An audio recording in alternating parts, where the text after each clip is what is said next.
Sige, let's go. Kaya na po tayo. Hallelujah.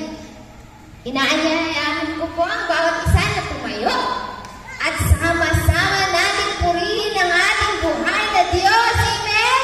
Amen. Excited na ba kayo? Ako Kung excited paano na kayo ako. nag-e-exam, ganun din natin purihin ang ating Diyos. Gawin natin, ibigin natin lahat ng ating best. Amen? Kung paano ka bilang ina, masigit doon, gawin natin ang best natin upang papurihan, sayawan, kantahan ang ating Panginoon. Amen po?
And Lord, deserve mo lahat, Panginoon, ng the best, Panginoon. And Lord, ginawa mo ang lahat ng buhay sa mundong ito upang itaas ka, upang sambahin ka. Sinabi po sa salita ng Diyos sa 1 Chronicles chapter 16.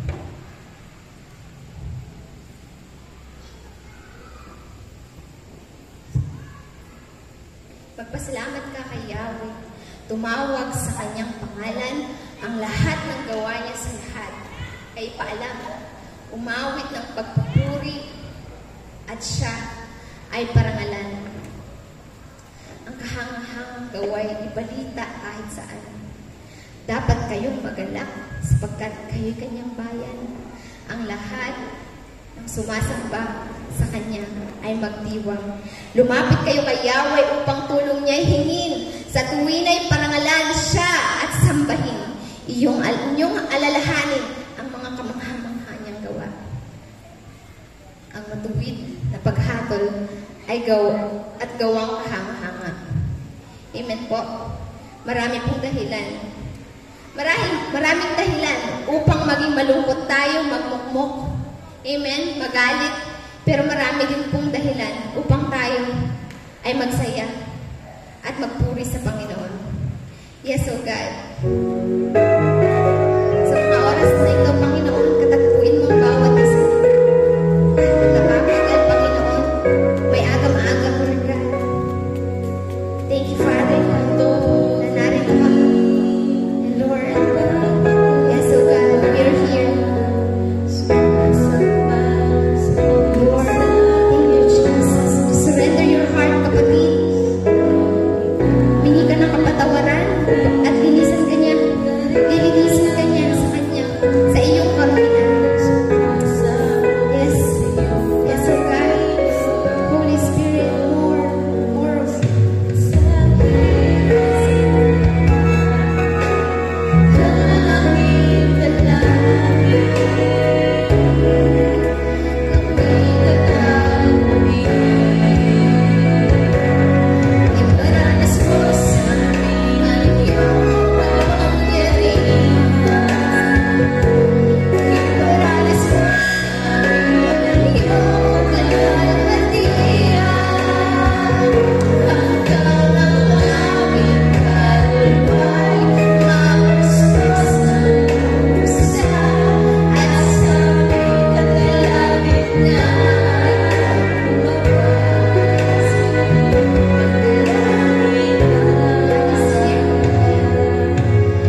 Buksan mo patuloy ang puso ng bawat isa, Lord God.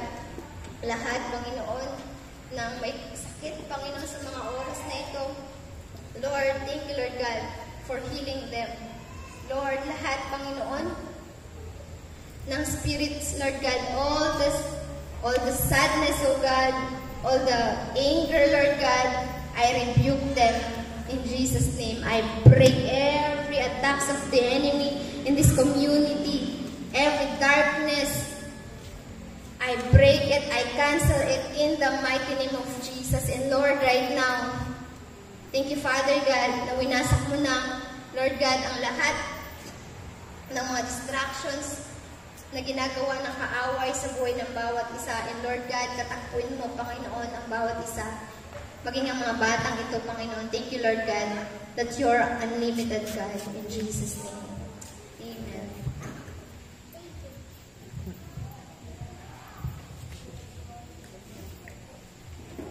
Okay.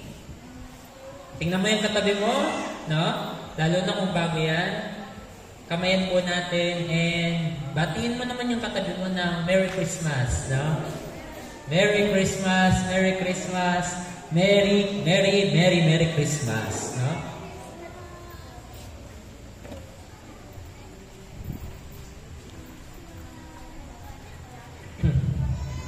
So, kagabi po, natakil po natin ang actually yung 2 nights, no? Na tackle po natin is yung parenting. Biblical parenting. Paano ba ang tamang disenyo ng Diyos sa isang pamilya? Okay? Ngayon naman, pag-uusapan naman natin yung isa sa mga nagiging problema madalas sa isang pamilya. May guess ba kayo kung ano yung madalas na problema sa isang pamilya? Unity? Ano pa? Ano pa po ang madalas nagiging problema sa isang pamilya?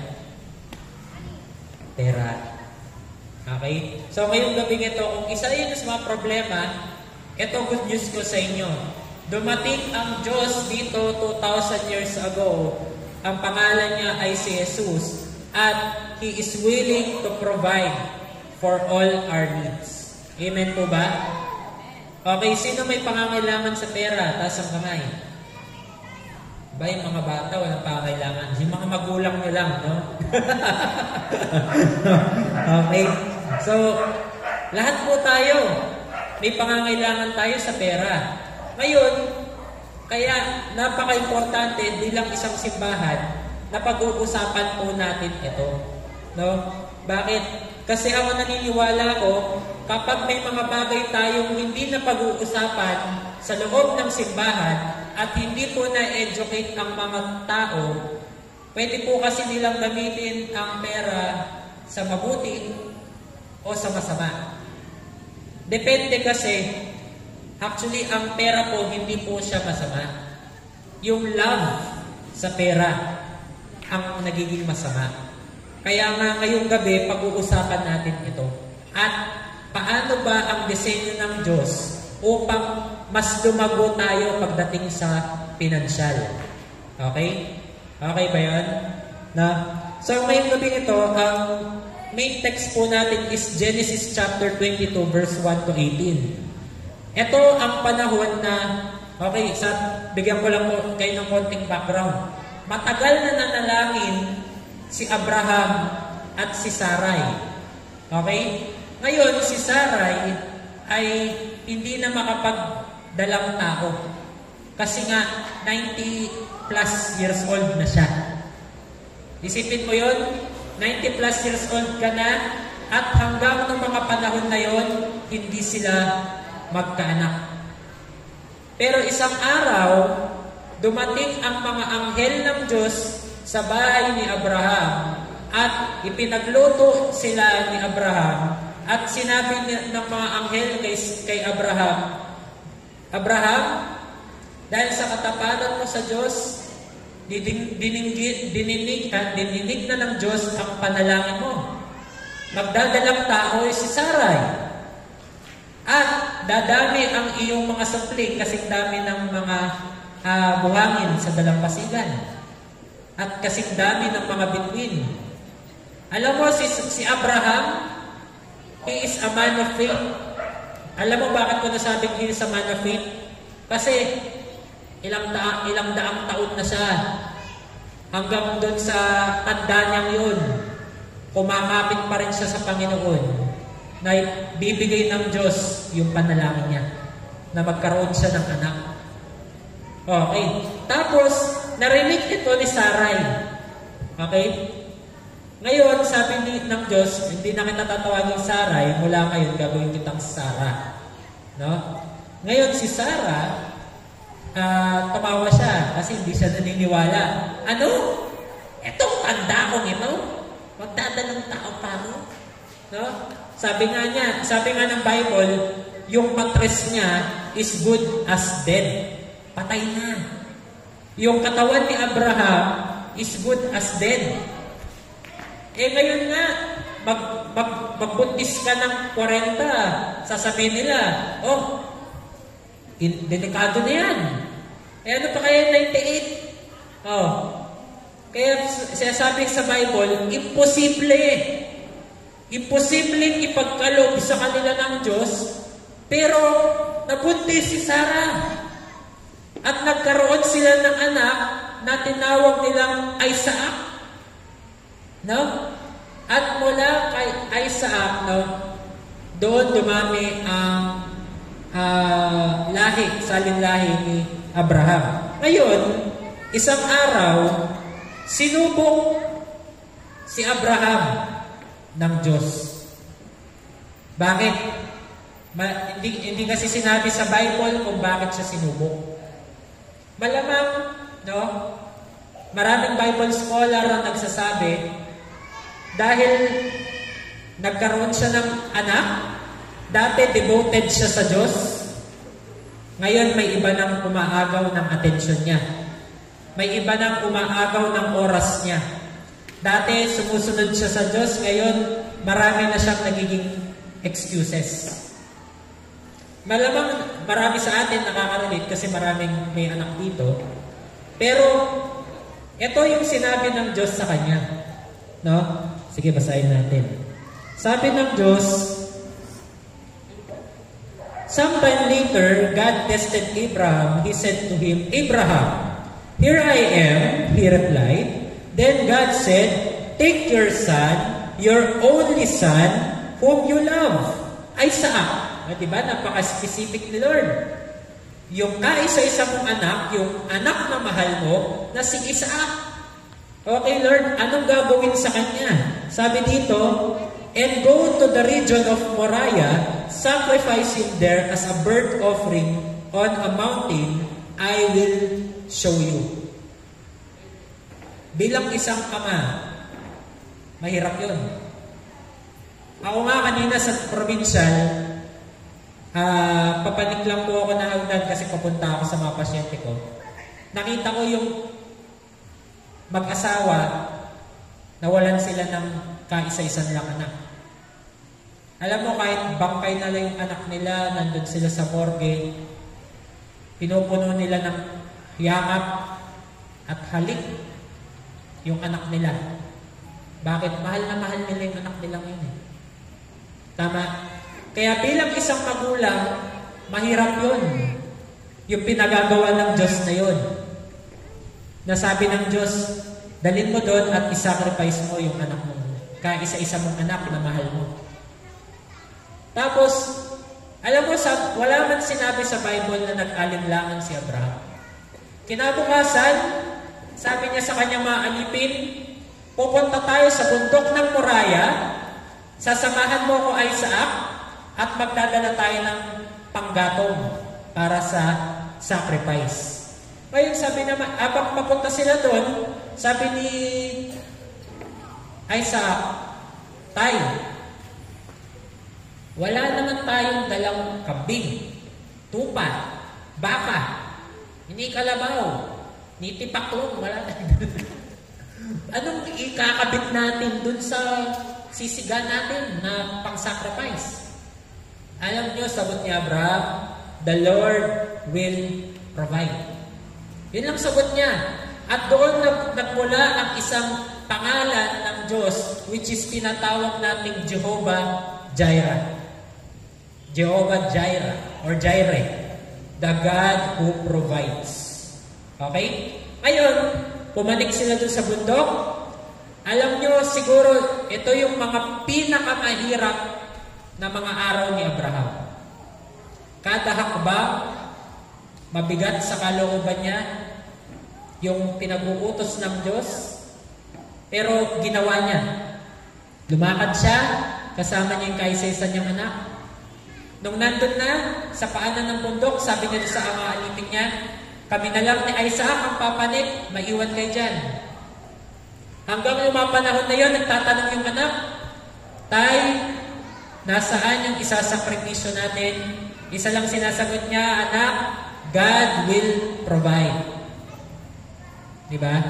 Ayan, magandang katagayan, mga parents, lalo na ngayong Pasko. Tay, gusto ko ng ganito, anak, God will provide. Nay, gusto ko ng ganito, God will provide. No? Hindi mo mapag-provide ngayon, pero alam mo, parating na. Tama? So, ngayon, pumanik sila ng bundok. Tapos, noong nandun na, sabi ni Abraham kay Isaac, kapit mo yung mga panggatong, ayusin natin ito. Tapos nagtataka pa rin yung anak, ano yung isa-sacrifice nila. Tapos nung natapos na yung preparasyon, tinali niya yung anak niya, kinabit niya dun sa pinagkakabit nilang mga kahoy, at linabas na niya yung punyal. Nung ibabagsak na ni Abraham yung punyal, para sa may dinakalam ng punyal, kutsilyo. Sabi, dumating ang anghel ng Diyos at sinabi niya, Abraham, stop. Huwag mo gagalawin o sasaktan ng bata. No? Ibig sabihin, nakita na ng Diyos yung katapatan ni Abraham. Pastor, marami siguro nagtataka sa inyo, Pastor, bakit ang mapagmahal na Diyos inalaw niyang mangyari yun sa kaisa-isa niyang anak? Kasi isa yun sa mga storya sa Biblia na prophetically nagpo-portray ng mangyayaring sakripisyo na gagawin ni Jesus. Pina-experience lamang yun sa buhay ni Abraham. Pero ang good thing dun sa storya is nag-provide si Lord ng sakripisyo. Okay? Sabi dito sa verse 12, do not lay a hand on the boy, he said. Sabi ng anghel, do not do anything to him. Now I know. Ngayon, alam ko na that you fear God. Okay? Ngayon, alam ko na masunurin ka sa Diyos. At mahal mo ang Diyos. Tapos sabi dito, because you have not withheld from me your son, your only son, Abraham looked up, and there in a thicket he saw a ram caught by its horn. He went over and took the ram and sacrificed it as a burnt offering instead of his son. So Abraham called that place, the Lord will provide. And to this day it is said, on the mountain of the Lord it will be provided. The angel of the Lord called to Abraham and said, ito ang sabi ng anghel kay Abraham, I swear by myself, declares the Lord. Pastor, bakit nangangako ang Diyos sa sarili niya? Isipin mo, Diyos siya. Kanino pa naman siya mangangako na mas mataas sa kanya? Siya na yung pinakamataas na otoridad. So, wala siya pwedeng pangangakuan na mas mataas sa kanya kung hindi siya. Kaya sabi ng Diyos, I swear by myself, no?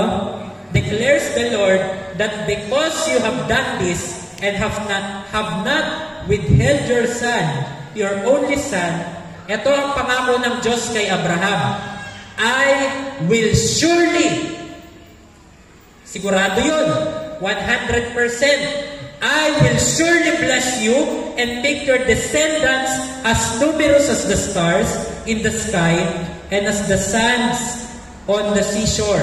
Your descendants will take possession of the cities of their enemies, and through your offspring, all nations on the earth will be blessed, because you have obeyed me, declares the Lord. Purihin ko ang pagbasa ng salita ng Diyos. So, bakit natin kailangan ma-receive yung blessing na nagmumula sa Diyos? Pastor, kahit naman yung masasama, pinagpapala. Mas mayaman pa nga sila sa akin eh. Mas mayaman pa nga yung hindi nakakilala sa Diyos sa akin eh. Kung kaya naman nila pagtrabahuan, kaya ko rin pagtrabahuan. Anong pinagkaiba namin, Pastor? No? So why do you need God's blessing? Bakit kailangan mong pagpalain ka ng Diyos? No? Ito yung unang rason. God's blessing will last. Magtatagal. Sabihin mo sa katabi mo, ang pagpapala ng Diyos ay magtatagal. No? Bakit? Sabi ng Diyos, ang aking mga sumpa ay aabot ng hanggang sa ika-4 na salinlahi. So, ibig sabihin, eto sabi ng Bible, kapag ikaw ay masama, kapag ikaw ay hindi gumagawa ng mabuti, yung sumpa ng Diyos sa'yo, aabot hanggang 4 na salinlahi. No? Pero ito naman ang promise niya sa atin. Deuteronomy chapter 5 verse 9 to 10. Huwag mo silang yuyukuran ni sasambahin, sapagkat akong si Yahweh na ang iyong Diyos ay mapanibughuing Diyos. Ang kasalanan ng mga magulang ay sisingilin ko sa kanilang mga anak hanggang sa 3 at 4 na salinlahi. Ano yung sinabi ko kanina? Jealous God. No? Yun yung English niya. I am a jealous God. Huwag niyong yuyukaan ang sinumang tao o anumang Diyos-Diyosan, dahil ako, si Yahweh, ay isang jealous na God. Okay? Yun yung English niya. Ngayon, ang alalim kasi ng Tagalog, kailangan mong babawal. Selos, no? Tapos sabi dito, so narinig natin sa ating binasa na yung sumpa ng Diyos hanggang sa 4 na salinlahi para sa lahat ng mga hindi sumusunod sa Kanya. Pero ito naman ang pangako niya. Ngunit ipinadarama ko ang aking pag-ibig at pagkalinga sa libo-libong, libo-libong salinlahi ng mga umiibig sa akin at tumutupad sa aking mga kautusan. Wow! Ibig sabihin, Pastor, pag sumunod ako ngayon sa Diyos ng mga Diyos at Hari ng mga Hari, at ngayong araw na ito, wala akong ibang sinunod na Diyos-Diyosan at sinunod ko lamang ang Diyos, ibig sabihin, Pastor, yung libo-libong salinlahi na susunod mula sa akin ay pagpapalain, oo. Yun yung pangako ng Diyos. Kababasa lang natin. Isipin mo, pinaparusa niya lang 4 hanggang 5 salinlahi. Pero dahil sa iyong pagsunod, pinagpapala niya ang libo-libong salinlahi. Doon pa lang, kinikilabutan na ako eh. Na-excite na ako eh. Bakit? Kasi, isipin mo, kahit patay na ako, sigurado ako ang buong angkan ko pagpapalain ng Diyos. Minsan kasi bilang magulang, Kahit ituro mo lahat ng ituro sa anak mo, hindi ka sigurado na sila ay magtatagumpay. Pero dahil sa iyong pagtatapat sa Diyos, kapatid, ang pangako ng Diyos sigurado. Sabi niya, pagpapalain niya ang libo-libong salinlahi mo. Wow! Di ba? Doon pa lang, pwede na akong umuwi. Tapos sabi dito sa mga Kawikaan, chapter 13, verse 22, ay, tama na.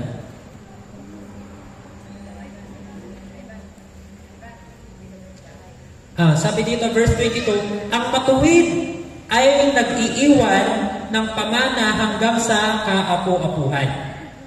Ayan malinaw yan mga parents.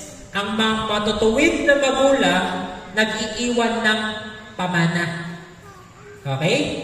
Malinaw yan. Kaya tulad na sinabi ni Pastor Agrin nung isang araw, hindi dapat natin ginagawang investment yung mga anak natin.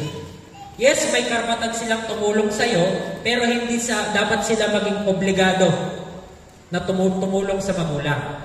Dito sa Pilipinas, mababait tayo. At nasa kultura natin yan. Pero meron parte kasi sa kultura natin na hindi nararapat na, pag-aaralin kita, gagawin ko lahat sa'yo, pero dapat paglaki mo, dapat ikaw naman yung magbubuhay sa akin. Kapatid, tandaan mo, balang araw magkakaroon din sila ng pamilya. Tama? Ngayon, bilang isang parent, sabi ng Bible, kung tayo ay matuwid, tayo dapat yung nag-iiwan ng pamana sa ating mga anak. Para saan? Para sila ay makapag-umpisa sa buhay. Okay? Kasi kung uobligahin natin sila, nag-uumpisa pa lang sila, ang bigat-bigat na ng buhay nila. Okay? Tapos sabi dito, at sa matuwid, nauuwi ang naipon ng isang makasalanan. Isipin mo yun, sino dito na may makakilala kayo na makasalanan pero mayaman? Taas kamay. Ayan. Marami sa atin, di ba? Alam natin, marami silang ginagawang kalokohan, marami silang ginagawang mali. Pero mayaman sila. Pero ito'y sabi ng Bible. Sabi nila, ang pinagkaiba ninyo is, at sa matuwid na uuwi ang naipon ng isang makasalanan. Ibig sabihin, iniipon lang nila yung para sa'yo. Nagets ba natin yan? Iniipon lang, kaya yung mayaman ang makasalanan, is sabi ng Bible, iniipon lang nila yung pera na para sa mga matutuwid. Ibig sabihin, balang araw, yung pinagpaguran nila, yung pinag-ipunan nila, ibibigay ng Diyos doon sa mga taong matapat sa Kanya. No. Kaya, hindi kayo nagtataka? Minsan, darating na lang yung pagpapala sa inyo, pero hindi nyo alam saan ang nagaling. Hindi man alam kung maayos ba, kung sa matuwid ba o sa makasalanan ang galing yung perang yun. Pero, pinadala yun ng Diyos sa'yo. Bakit? Inipot kasi ng mga masasama. Ito number 2 na rason. Bakit kailangan mo ang blessing ni Lord? Okay? God's blessing is eternal. Sabi kanina, God's blessing will last. Magtatagal. Yung pangalawa is God's blessing is eternal. Hindi habang buhay walang katapusan. Bakit? Sabi, huwag kayong mag-impok ng mga kayamanan dito sa lupa. Dito'y may naninirang insekto, mga kalawang at may nakakapasok na magnanakaw. Sa halip, mag-impok kayo ng kayamanan sa langit. Dooy walang naninirang insekto at walang kalawang at walang nakakapasok na magnanakaw. Sapagkat kung saan naroroon ang iyong kayamanan, naroroon din ang iyong puso. So, kung nag-iimpok ka ng kayamanan, no, ng blessing ni Lord, walang masama na pagpalain ka dito sa lupa. Pero kailangan mo rin gamitin yung pagpapala na yan para mag-impok ng kayamanan sa langit. Paano, Pastor? Sa pagpapalaganap ng kanyang kaharian. Okay, mamaya itatakal natin yan. Pero, paano tayo magkakaroon ng pagpapala ng Diyos? Sino may gusto nun? Na, yung pagpapala ng Diyos. Okay? Number 1, sabi sa Kawikaan, chapter 6, verse 1-5, lumaya sa utang at sa utang ng iba. Ay, napakasimple lang, di ba? Lumaya ka sa utang at sa utang ng iba. Ayan, sabi ni nanay kanina, praise God. Nakapagbayad na ako sa aking mga credit. Praise God. Kasi kapag tayo ay merong utang, sabi ng Bible ay nasa ilalim tayo ng isang sumpa. So kung tinanggal natin yung mga utang natin, akala kasi ng mga tao pag iniwan mo na yung pinag-utangan mo o kaya kinalimutan mo na siya, ay yes, nauto ko siya, yes, naisahan ko siya, hindi ko na kailangan magbayad sa kanya. Hindi. Sabi ng Bible, kapag ikaw ay may utang at inisahan mo yung kapwa mo, ay nasa ilalim ka ng isang sumpa. Kaya nga, praise God, no? Praise God, nanay. At meron tayong responsibilidad na bayaran yung mga pinagkakautangan natin. Okay? At yung sinabi kong isa, umalis tayo sa utang ng iba. Bakit? Tinuturo ng Bible na huwag kang maging ano tawag doon? Creditor? Ay, tawag doon? Yung, Garantor. Huwag kang maging garantor. Bakit? Kasi hindi naman siya inaabulin eh. Ikaw. Pangalan mo yung nakataya.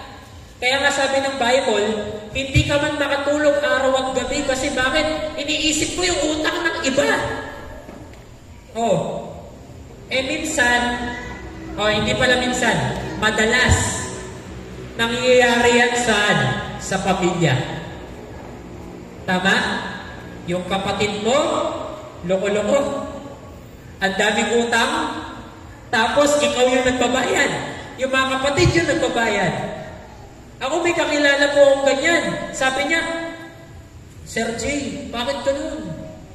Bakit? Sabi ko, yearly, yung kapatid ko, gumagawa ng utang. Utang lang pala eh. Hindi basta utang, sabi niya. Yung tipong minimum, 100,000 utang. Maximum 1,000,000. Yearly yun, sabi niya. Kami nagbabayad, kami magkakapatid. Ang tanong, ba't mo hinahayaan? Hindi. Sinasabi ko to ng may buong pagmamahal. Minsan, masakit na sabihin natin, tama na kapatid. Pero ang tanong, paano sila matututo kung hindi mo sila tinuturuan? Kasi sabi sa Bible, give a man a fish at mabubuhay siya ng isang araw. Pero teach a man how to fish, mabubuhay siya for a lifetime. Kaya nga, dito sa simbahan na ito, tinuturuan namin ng mga miyembro paano kumita ng pera. Paano pagpalain ng Diyos. No? At ito, a-announce ko na. No? A-announce ko na before. No? Next year, matutuloy na po ang business seminar dito sa ating simbahan. At hindi lang po yun, i-involve natin ang community ng Samberga. Sa lahat po na nakakarinig ng boses ko, welcome po kayong sumama during that training. No? Bakit? Gusto natin equip ang ating mga mamamayan paano kumita ng pera. Bakit? Kasi naniniwala kami, kapag pinagpala kayo, ang buong Samberga pagpapalain. At pag pinagpala kayo, maraming tao ang pagpapalain. Amen? Kaya nga, mahirap man minsan humindi. Kailangan. Isipin mo yun? Tanong ko sa inyo. Isipin nyo, kung yearly, 1 million ang binabayaran ng utang ng kapatid mo. Yearly yun, ha? Tapos, makikita mo yung kapatid mo, irresponsable. Di ba? Tapos, happy-go-lucky. Dinulustay yung pera kung saan-saan. Ayun nga, last time, sabi sa akin, nagtaka sila. Sabi, magpapabinyag daw ng anak at first birthday ng anak.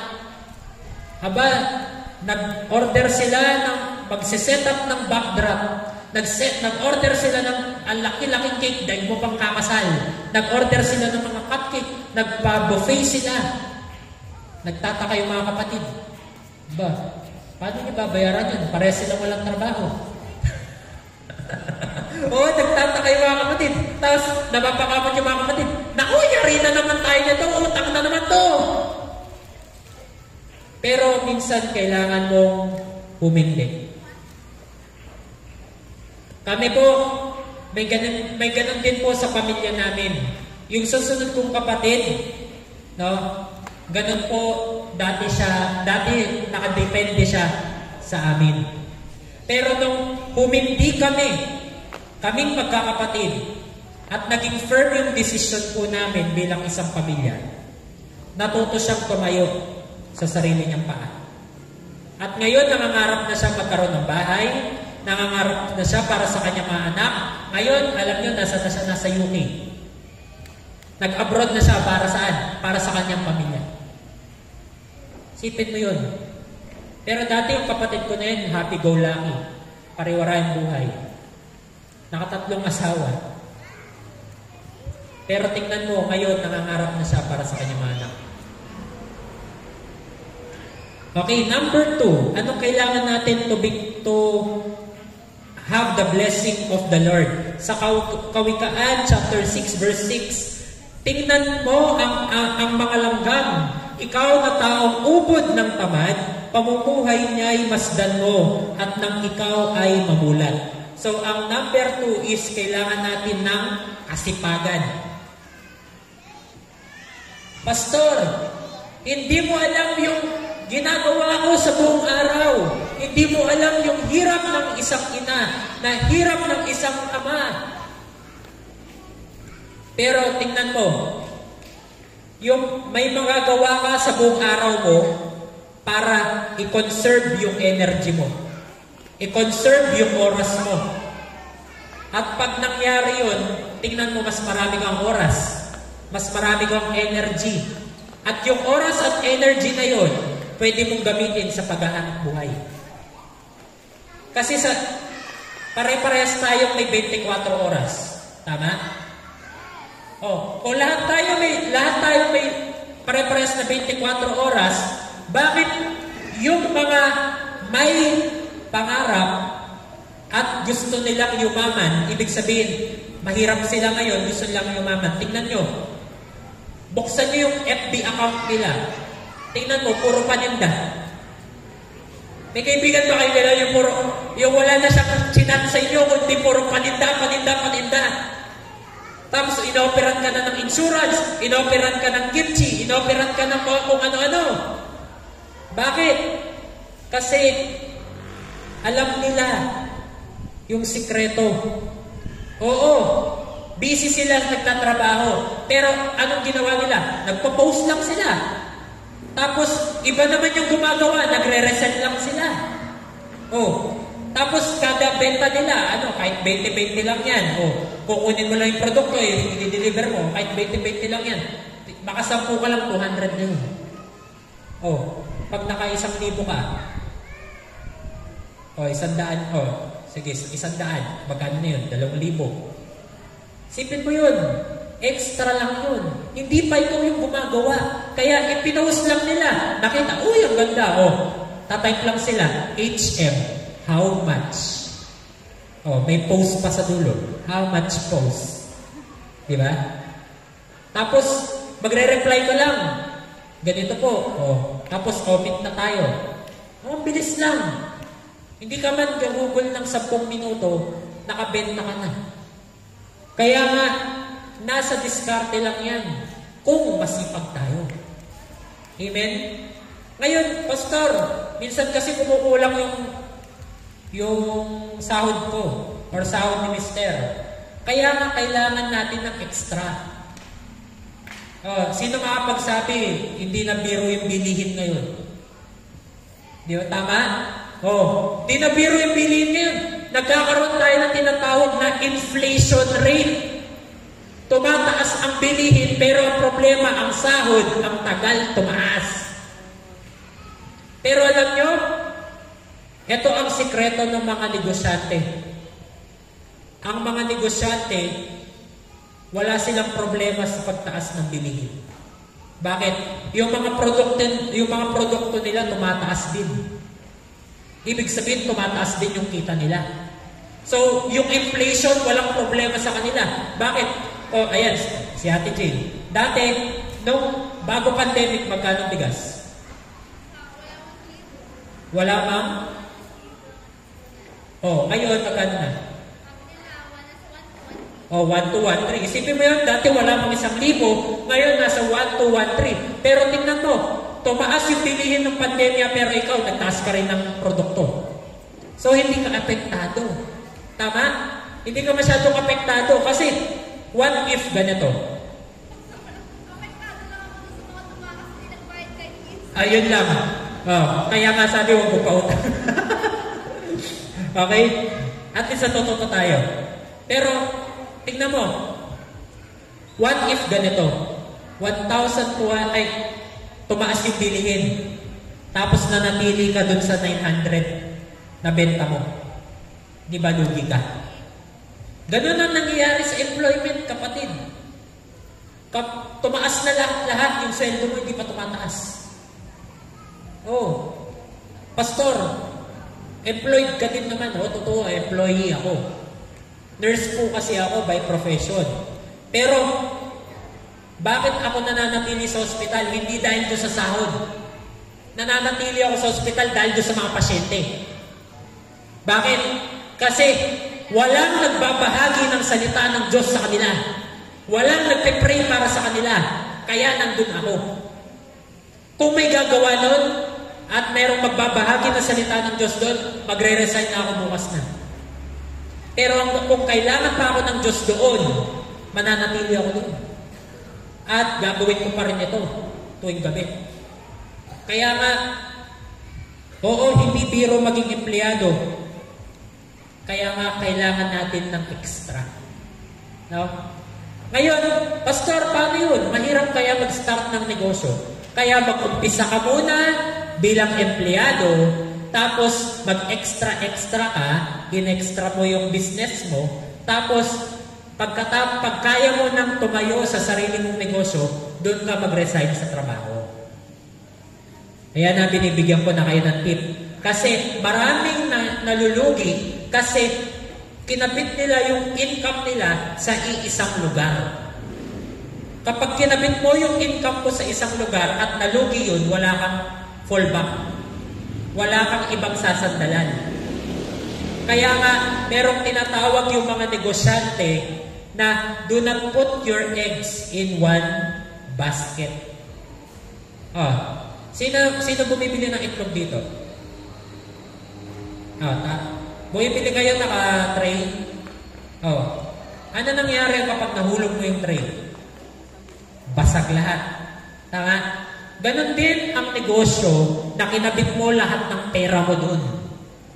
Kapag nahulog yung tray, basag lahat. Ibig sabihin, kailangan gumawa ka at least 1 hanggang 2 hanggang 3 na pagkakakitaan mo. Para malugi man yung isa, meron ka pa rin 2 na magbubuhay sa'yo. Yun yung wise na desisyon. Okay? Natututo ba? Amen? Okay. Number 3 na kailangan natin, mamuhay ng may integridad. Kawikaan chapter 6 verse 7, kahit sila'y walang pinunong, sa kanila'y naguutos, walang na tagapamahala o tagamasid na sinusunod.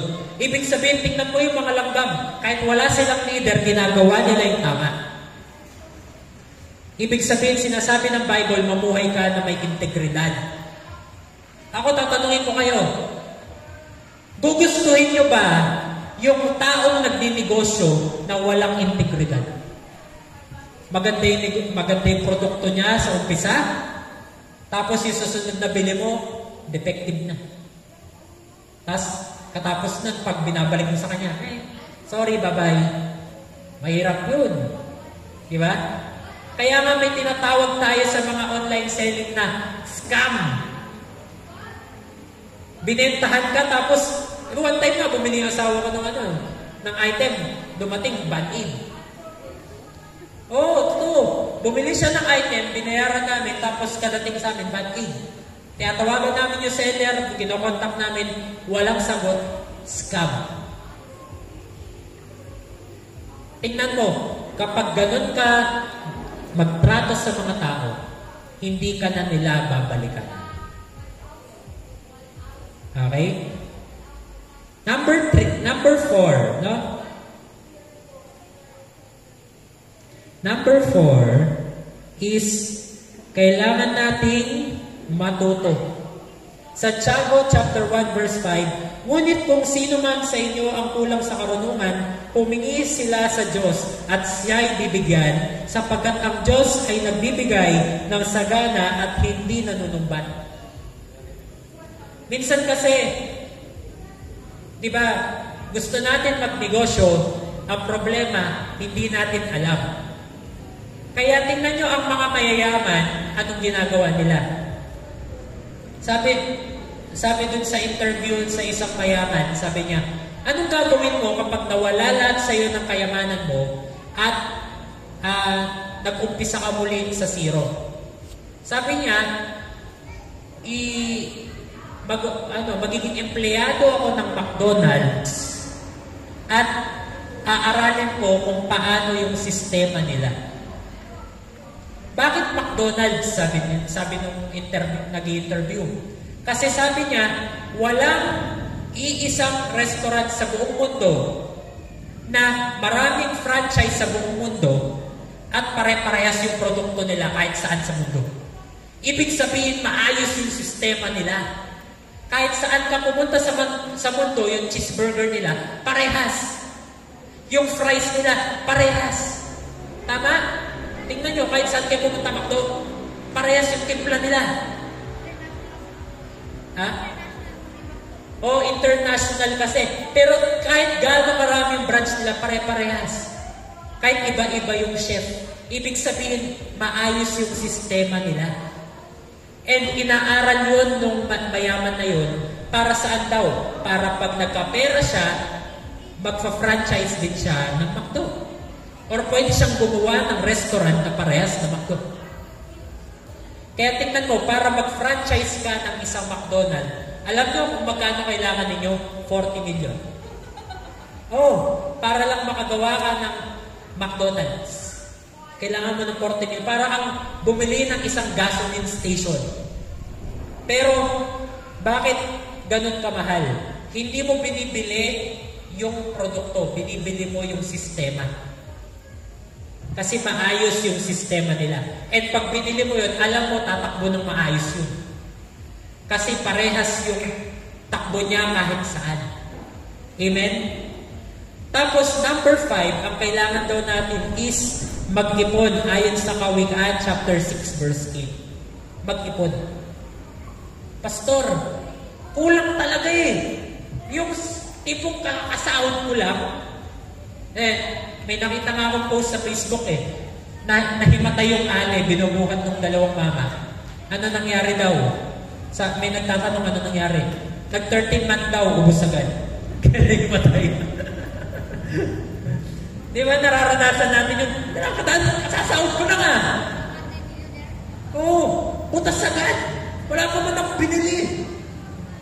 Kumbaga, tinanggal ko lang yung bills, tinanggal ko lang yung transportation, yung allowance ko, yung pangmatrikula. Wala na. Kapatid, ito ang natutunan naming technique, no? Na tutunan ko sa mga nauna sa akin na nasa negosyo. Sabi nila, sa umpisa talaga, habang ikaw ay nag-iipon, kailangan mo munang magtipid. No? Pastor, ano titipirin ko kung wala nang titipirin? Tingnan mo muna yung budget mo. Ano ba yung tinatawag nating needs? At ano ba yung tinatawag nating wants? Yung wants, pwedeng maghintay. Yung needs, hindi. Ano yung needs? Pagkain, bahay, no? Yung tuition ng mga anak. Yan, hindi na pwede maghintay. Pero yung ano pwede maghintay? Yung Lazada, yung Shopee, yung bagong damit, yung bagong sapatos. Yan, pwede maghintay yan. Yung bagong TV, bagong mga gamit. Yan, pwede maghintay yan. Ngayon, kung pwede mong bawasan, kung wala ka na talaga ibabawas, kung pwede mong, ako kasi ginawa ko ito ng pandemya. Para hindi ako bumili sa palengke, nagtanim ako. Naisipin mo, kaysa bumibili ako ng okra, may fresh okra ako sa bahay. O, bawas na yun sa binibili ko. Kahit sabihin mong 50 pesos lang yan, nakabawas ka pa rin. O isipin mo, magkano ang 50 pesos sa 4 na linggo? 200. O, yung gas mo pa. O, 200 in 1 month, 2, 4, di pala, 1 month na yun, no? O, 200 in 1 month. Isipin mo yan, ang laki na 1 po siya sa isang taon. Kaya huwag mong liniliit-liit yung okrang yan. 1-2 yan sa isang taon. One more kung natipid mo pa yung ibang bagay. No? May native kang manok doon, nangingitlog siya, pwede mo pang katayin. Diba? No. Yung mga ibang barangay kasi bawal yun. So, depende rin. So, kung hindi mang kaya, gulay-gulay. Pastor, dito sa Samberga, ang liit ng lupa. Kapatid, galing ako sa Singapore, wala mang lupa dun. Lahat simentado. Alam mo yung mga ginagawa ng mga Pinoy? Paso! Doon ako nagtaka paano sila nakapagpatubo ng papaya sa paso. At yung papaya, ito yung papaya nasa loob ng apartment. Tapos lumabas siya para lang yung dahon niya magkaroon ng ilaw at maarawan. Lumabas siya sa labas ng bintana. Ang galing ng papaya yun. Pero kung kung gusto, may paraan. Amen? Kung ayaw, maraming dahilan. Kaya nga, huwag tayong maging tamad at mag-ipon tayo. Amen? At ito yung last principle ng Diyos, mag-invest. Hindi ba kayo nagtataka? Ang dami sa Bible siya sabi, magtanim, magtanim, magtanim. Yun yung prinsipyo ng pag-i-invest. No? At be wise sa pag-i-invest. Huwag kayong pupunta dun sa get rich quick scheme.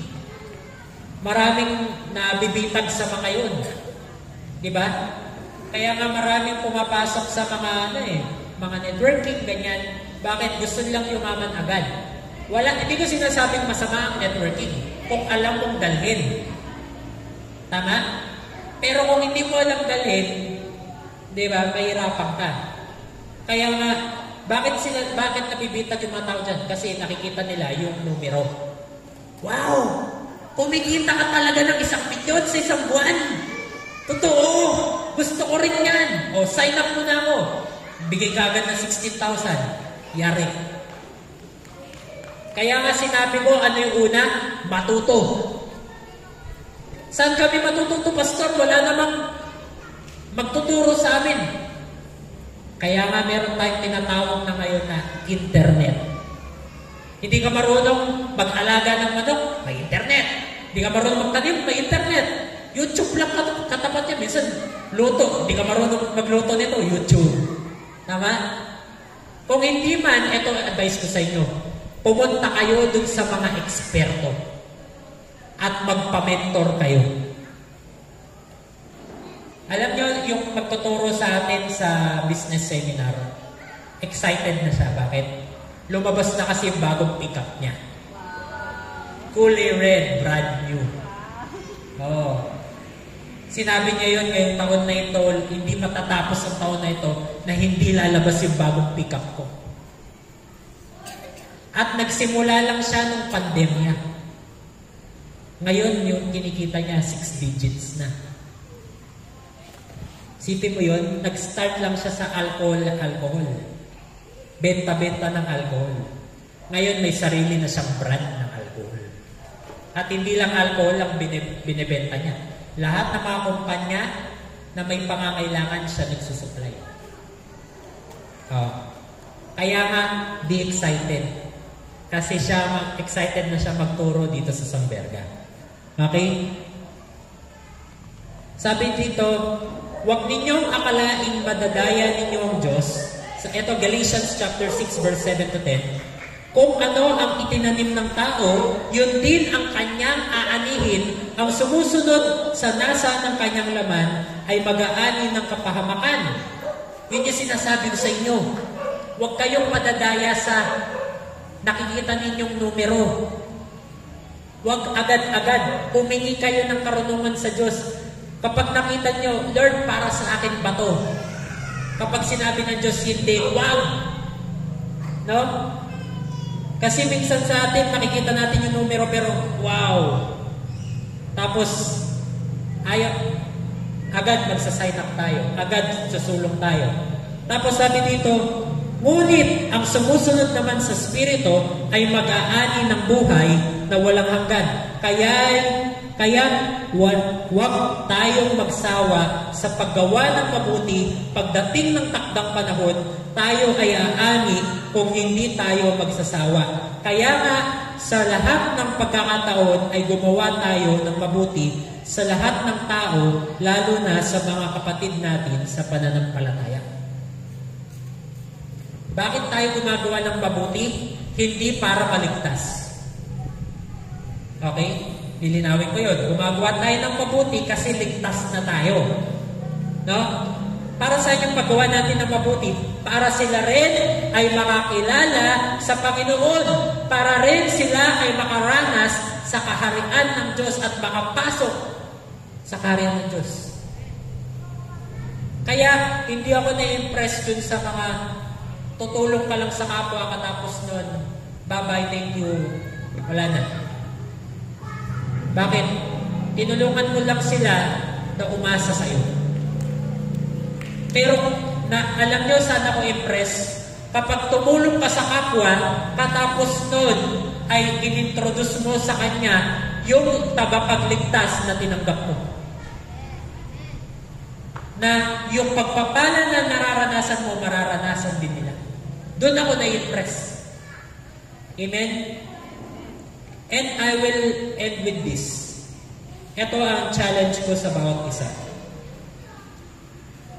Marcos chapter 10 verse 29 to 30.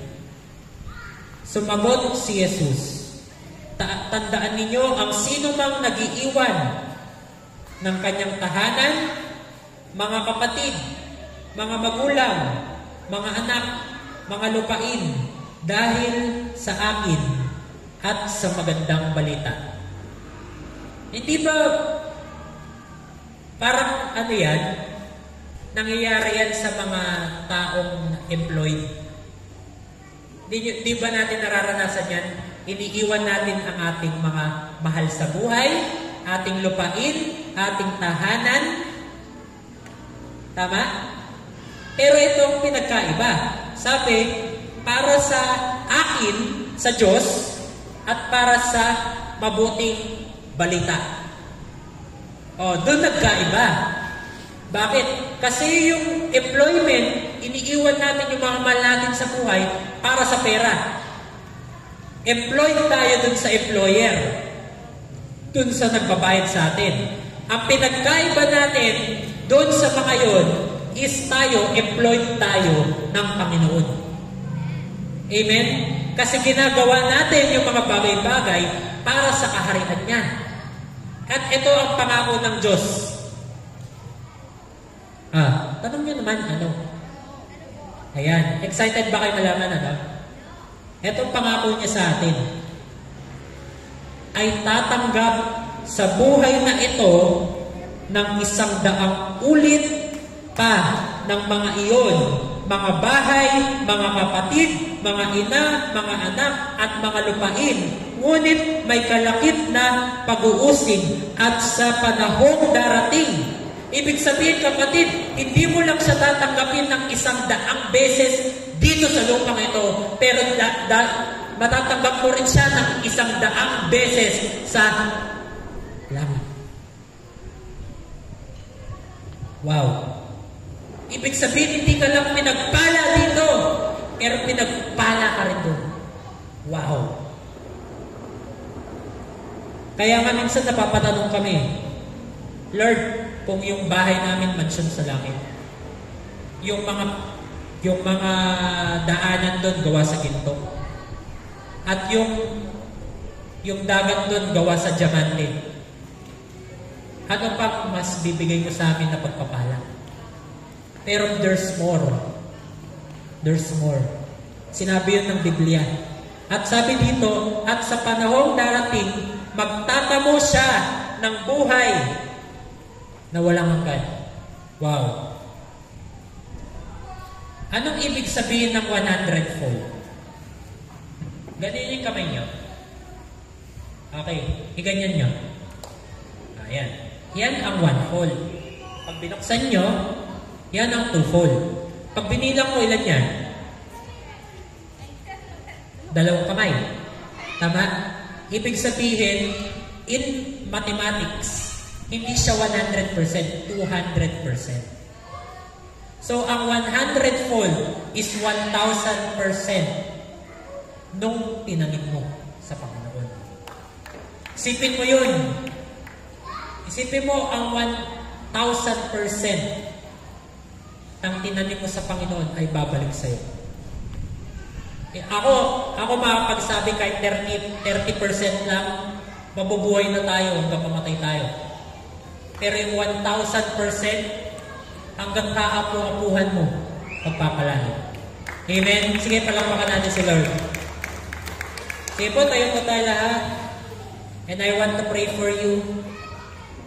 Sa lahat ng nanais na pagpalain ng Diyos sa kanyang finances. Taas po natin mga kamay. And just receive this prayer. Lord, nakikita niyo po ang inyong mga anak na nangangailangan sa inyo, na nangangailangan ng miracle sa aming pananalapi, Panginoon.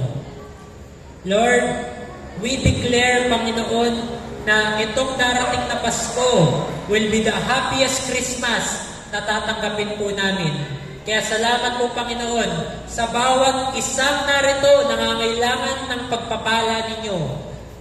Thank you, Father, that you are our Jehovah Jireh, the God who provides. So, Lord, I pray, provide for all their needs according to your riches and glory in Christ Jesus.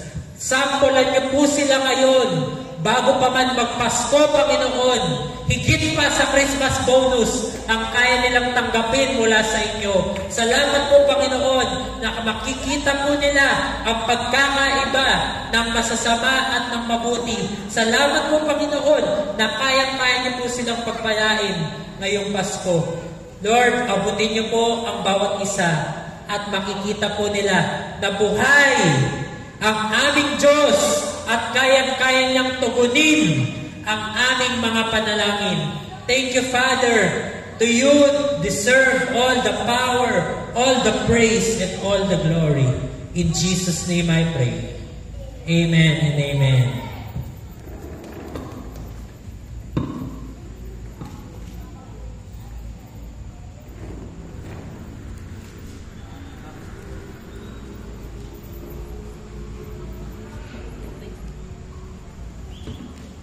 And boy, nadako po tayo sa pinakamasayang parte po ng ating pagsamba sa ating Diyos, which is yung tithes and offering. Ihanda po natin ang ating kaloob. Father God, maraming salamat, Panginoon, sa iyong salita. Lord, napakabuti mo, Panginoon, sa aming mga buhay. Thank you, Father God, na binuksan niyo po ang mata namin, Panginoon, sa partigil ng buhay namin. Lord, sa mga magtatanim, Panginoon, thank you, Lord God, na hindi lang 20%, Father God, ang ibabalik niyo po sa kanila, kundi 100-fold, Father God. Thank you, Father God. You are so good, God, and you deserve all the best in this place, Father God, in Jesus' name. Amen. Sige po, maaari na po tayo magbigay. Ikaw ang aming pastor, hindi magkukulang sapat na. At higit pa, biyaya mo'y sagana at umaapaw sapat na. At higit pa, sapat na sa lahat kong pangangailangan. Higit pa sa lahat kong inaasahan. Wala nang ang mahihiling pa, pagkat ika'y sapat na. Ika'y sapat na at higit pa. Palapakan po natin ang ating Panginoon. Okay, bago natin i-receive ang benediction, no? Sige po dito ang complete family na nandito ngayong gabing to. No? Ayan sila ate. No, palakpakan na po natin sila. Wow, welcome tayo. Welcome kuya. So, bring your family po, no? Because isa po sa mga inaano po na core principles ng church po na ito is it is family-centered. No? And ayaw po namin na dahil sa reliyon lang mabuwag ang pamilya. Pero we want the family to be united at mas maging maayos. Amen? So, bring your family. Sa bawat isang nandito, mag-invite pa rin po tayo bukas. Bukas will be the ninth. 2 gabi na lang, tapos na po tayo sa sambang gabi. Wow! No? Na-excite ba kayo tuwing sambang gabi? Amen, no? So, yun po. Tapos, tasa po natin ating mga kamay and receive the benediction of the Lord. Receive this blessing from the Lord. O Samberga family, the Lord wants to provide for you and your finances and your household. And He will surely bless you. And right now, receive this benediction. May the Lord God Almighty, the Creator of the heaven and the earth, bless you and keep you. And may His face shine upon you and be very gracious to you. And may His face turn towards you, towards your health, your family, your career, your loved ones, and grant you shalom, shalom, and shalom.